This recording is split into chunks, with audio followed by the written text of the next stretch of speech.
यानंतर राज्यातल्या संपूर्ण शेतकऱ्यांसाठी एक अतिशय महत्त्वाची बातमी, शेतकरी कर्जमाफी जी 30 जूनला होणं अपेक्षित होतं ती आता 5 जुलैला होणार असल्याची माहिती राज्याचे कृषी मंत्री दत्तात्रय भरणेंनी दिलेली आहे।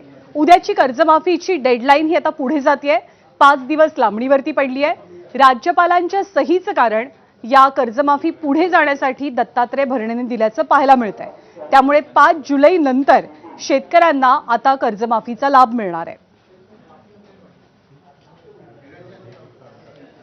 उद्या 30 जून आहे, परंतु आपल्या सगळ्यांना माहिती आहे की आज आपलं हे अधिवेशन चालू आहे। आपण पुरवणी मागण्यावरती चर्चा करतोय आणि पुरवणी मागण्यामध्येच शेतकऱ्यांच्या कर्जमाफीच्या बाबतीमध्ये जी रक्कम आहे या बाबतीमध्ये आपण इथं चर्चा केल्यानंतर ही चर्चा केल्यानंतर ह्याला मंजुरी दिल्यानंतर आपण राज्यपाल महोदयांच्या सहीला हे आपल्याला कर्जमाफीच्या त्यांची जी आपली जी योजना आहे ती त्यांच्या सही राज्यपाल महोदयांच्या सहीसाठी जाईल आणि राज्यपाल महोदयांची सही झाल्यानंतर साधारणतः 5 जुलैच्या नंतर ह्या कर्जमाफीची रक्कम ही माझ्या शेतकऱ्याच्या खात्यामध्ये अदा केली जाईल। आणि शेतकरी नेते आणि माजी खासदार राजू शेट्टी सध्या आपल्या सोबत आहेत। राजू शेट्टी जी आपल्यापर्यंत पण माहिती पोहोचली असेल की 30 जूनची डेडलाईन ही आता पुढे गेली आहे, 5 जुलै नंतर शेतकऱ्यांना कर्जमाफीचा लाभ मिळणार आहे। आपली पहिली प्रतिक्रिया।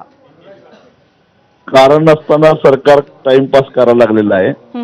पुढची तारीख सांगणं याचा अर्थ तारीख पे तारीख असाच नाटक सगळं सरकारचं झालेलं आहे।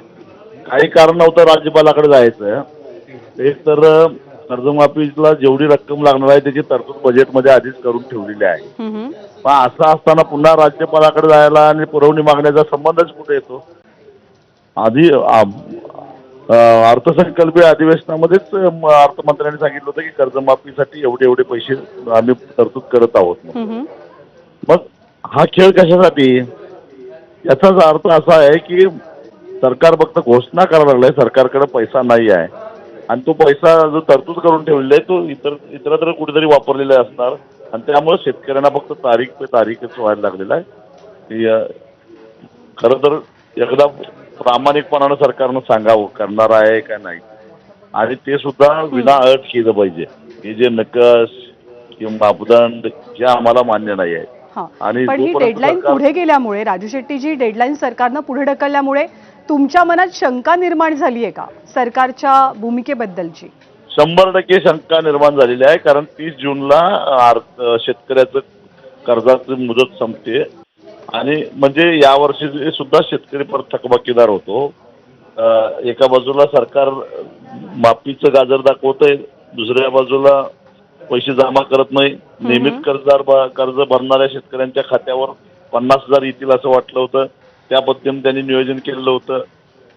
ते आता 50,000 नाही आले तर तोही थकीत जाणार आहे, कारण त्यानं आपल्याला 50,000 रुपये येणार असं गृहीत धरून बाकीच्या पैशाची जर व्यवस्था केली असेल तर तोही म्हणजे नियमित कर्ज भरणारा सुद्धा सरकारच्या या धोरणामुळे थकीत जाणार आहे। तुम्ही एक प्रकारे सरकारच्या भूमिकेवरतीच ही डेडलाईन पुढे गेल्यामुळे संशय व्यक्त करताय। आपले आभार आपल्या प्रतिक्रियेबद्दल। बच्चू कडू सुद्धा सध्या आपल्या सोबत आहेत। बच्चू कडू जी डेडलाईन पुढे गेली आहे 5 दिवसांनी, पण त्यामुळे राजू शेट्टी नुकतेच आपल्या सोबत होते, त्यांनी सरकारच्या भूमिकेवरच प्रश्नचिन्ह उपस्थित केलंय डेडलाईन पुढे सरकल्यामुळे।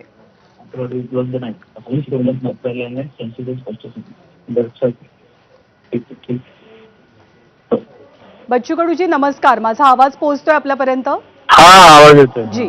प्रश्न असा होता की सरकारनं डेडलाईन कर्जमाफीची 5 दिवसांनी पुढे ढकलली आहे। नुकतेच राजू शेट्टी आपल्याशी संवाद साधत होते, त्यांनी डेडलाईन पुढे गेल्यामुळे सरकारच्या भूमिकेवरच प्रश्न उपस्थित केलाय।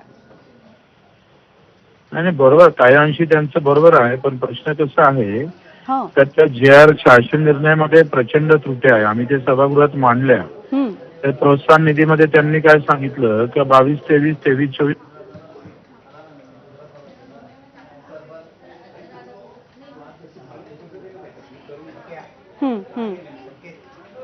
आपला आवाज नीट पोहोचत नाहीये, काहीतरी नेटवर्कमध्ये प्रॉब्लेम असावा। पुन्हा एकदा आपल्याशी नक्कीच संपर्क साधण्याचा प्रयत्न करू। तुर्तास धन्यवाद। तर सरकारनं कर्जमाफीची डेडलाईन ही पुढे ढकलली आहे, 30 जूनला कर्जमाफी होणार होती, ती आता 5 जुलै नंतर शेतकऱ्यांना दिली जाणार आहे। त्यामुळे राजू शेट्टींनी विरोधी खासदारांनी एक प्रकारे सरकारच्या भूमिकेवरतीच प्रश्न उपस्थित केले। त्या बातम्या